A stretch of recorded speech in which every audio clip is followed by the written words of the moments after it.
thought it was a really, really gutsy effort, by our guys. Really, dug in, and even in the last media, we talked about just getting stops and 50-50s, and Tay had a big tie up there, and just getting the stops we needed. Really, that last possession was good rotating defense, and just proud of how we guarded. And the other thing is we didn't let our maybe inefficiencies on offense like filter over to our defense. Our defense was pretty rock solid. We had that one stretch in the second half where we didn't rebound well, but outside of that, to shoot 31% and win against a team like this, it's a great win for us. What was the biggest culprit as far as the inefficiencies down the stretch? The inefficiencies, I think at times we over dribbled. We had too many turnovers, and then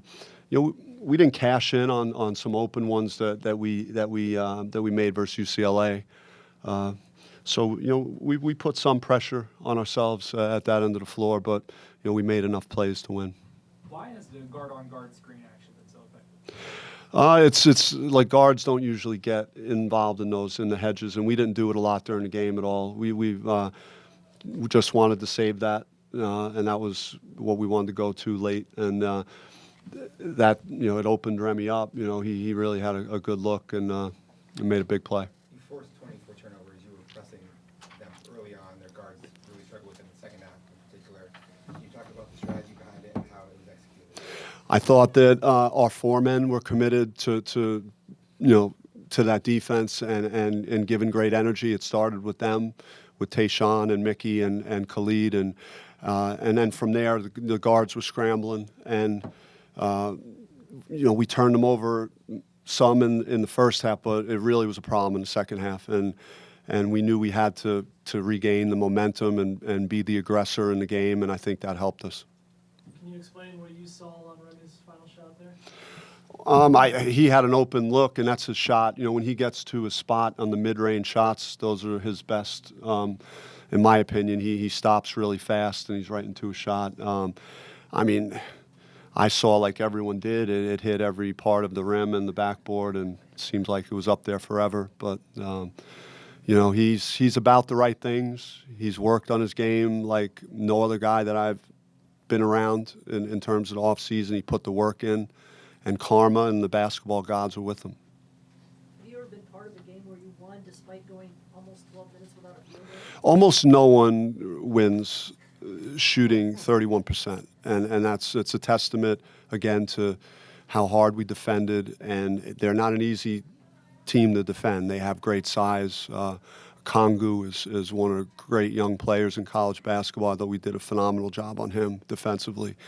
Jonah Matthews got away from us, but he's a veteran player that can make shots, and he was our main issue defensively, trying to remind the guys at halftime that we need to be in his space, to not give him a lot of clean looks. But they have a lot of guys they could go to. They're a very good basketball team.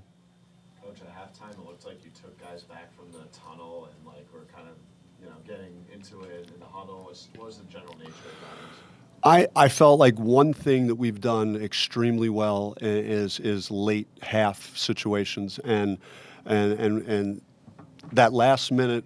As you look at your season, the last minute of the Arizona game and how we played that put us in a position to win, and that has changed our season. And, we didn't recognize that we should have taken the last shot of the half. And you never want to be, unless it's a wide open layup, you want to wait and use clock and then take the last shot so your opponent, doesn't have another crack at it. So that's why I brought everyone together there.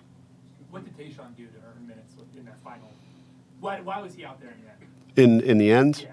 Well, he was throwing his body around. He was being physical. I know he didn't make any shots, but he was having an impact on the game, and his energy in our press was very effective. So it was more his defense than what he had done on offense. And he had a few chances that he could have made a layup, or he had an open three, but it didn't matter because of how hard he was playing, and just you wanted him out there. And he has a little more size than our other fours, and we were having some issues rebounding late in the game. What happened to him at the end? I saw he got kind of carried off.